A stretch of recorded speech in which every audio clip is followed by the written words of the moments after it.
برای کمپ و سفرهای یک روزه و حتی استفاده روزمره، مخصوصا برای دانشجو و دانش آموزا، یه انتخاب مناسبه. کوله پشتی بکسون فورس مدل MST 420. طراحی ساده و اسپورتش باعث شده که یونیسکس باشه، دخترها و پسرها بتونن ازش استفاده کنن.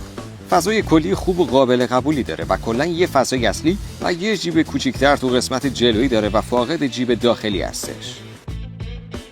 در دو سمت خودش هم 2 تا جیب توری برای لیوان و ماگ داره تا دسترسی راحت تری بهشون داشته باشید، یا اینکه مثل من میتونید برای وسایل دیگه و متفرقه ازش استفاده کنید. پارچه این کوله پشتی از پلی استر و در برابر خراش و آب تا حد زیادی مقاومه و دیگه خیالتون از خیس شدن و آسیب دیدن لوازم داخل کیفتون راحت باشه. وزنش در حالت خالی فقط 370 گرمه که واقعا جزو سبکترین کوله پشتی است و به محض گذاشتن رو دوشتون اون از خوبه‌ای که باید ازش بگیرید و میگیرید. در صورت پر شدن کاملا نگران وزن و حمل کردنش نباشید، چون از یه دستگیری محکم و مقاوم و 2 تا بند رودوشی راحت با طول 60 سانت برخورداره که قابل تنظیم برای هر قدی هستش.